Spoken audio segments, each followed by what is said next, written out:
Pour en discuter, Guillaume Lavoie est avec nous, membre associé de la chaire Raoul d'Endurance. Salut, Guillaume. Bonjour, Julie. Alors, mars et 4 mars 2024, où est-ce qu'on va être dans cette course à l'investiture? C'est la veille du super mardi, non? Oui, alors, dans cette décision-là de Madame la juge, il y a plusieurs choses importantes. D'abord, la thèse du procureur, c'était le plus vite possible, s'il vous plaît.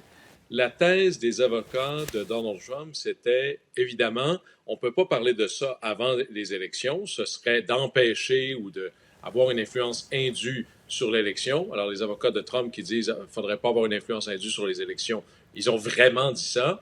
Et il faudrait même faire ça en 2026, dans 2 ans ou à peu près. La juge a dit, il n'y en est absolument pas question, ça doit se faire rapidement. Rapidement, c'est pas demain matin, c'est quand même dans 6 mois. Et là, ça nous amène au mois de mars. Au mois de mars, il faut savoir que d'abord, la campagne chez les républicains, elle est déjà commencée. On a eu le premier débat, mais là où on va faire les fameux votes pour trouver les délégués pour la convention, au début, à peu près à la mi-janvier, c'est le caucus de l'Iowa, très important. Une semaine après, c'est les primaires du New Hampshire. Et il y en a comme ça quelques-uns. Oui. Et le fameux super mardi, là, il y a à peu près 35 de tous les délégués que l'on choisit d'un coup. C'est une quinzaine d'États, la super journée, là, si on veut. Alors, on va déjà être rendu très loin, mais dans les faits, si Donald Trump gagne l'Iowa, on voit mal comment il pourrait être arrêté par la suite. Qu'est-ce que ça va changer, dans le fond? Parce que 4 procès qui vont à peu près se dérouler tous en 2024, on a l'impression que plus il est accusé, plus il amasse de l'argent, plus il se dépeint en victime aussi, plus il gagne des sympathisants. Est-ce que ça va vraiment changer quelque chose pour Trump de négatif ou au contraire, il va poursuivre sa montée? En fait, c'est comme s'il approfondit sa loyauté auprès de ceux qui l'aiment déjà. Ça l'aide beaucoup auprès de la base qui est la sienne, au sein d'un parti républicain qui lui appartient de plus en plus. La grande question, c'est les indépendants, ceux qui ne sont pas particulièrement attachés à un parti ou à l'autre, ceux qui sont plus modérés, est-ce qu'ils vont abandonner Trump? Les sondages nous laissent à penser que c'est là qu'il y a une grande faiblesse pour Donald Trump. Maintenant, il y a ces 4 procès-là en même temps. Ouais. Il y en a même 2 civils qui se rajoutent à ça.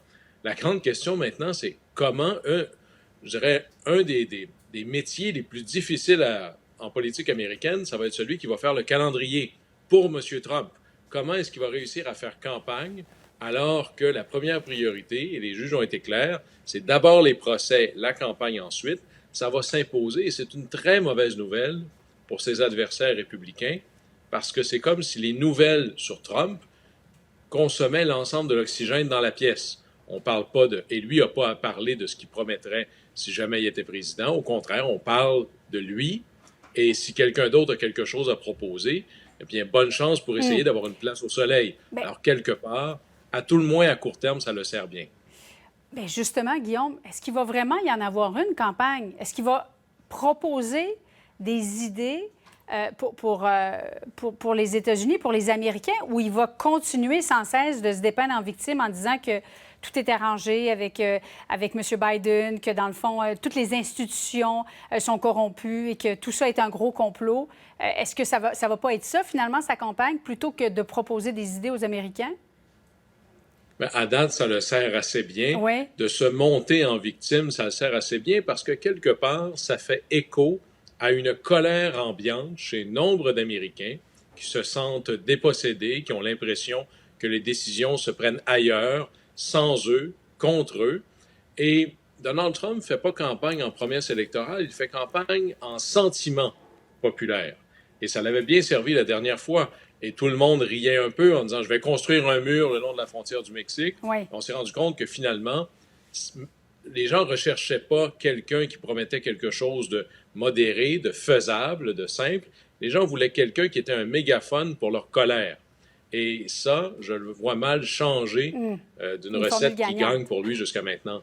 Absolument. Guillaume Lavoie qui est avec nous de la chaire Raoul d'Endurance. Merci beaucoup, Guillaume. Mon plaisir. Merci, salut.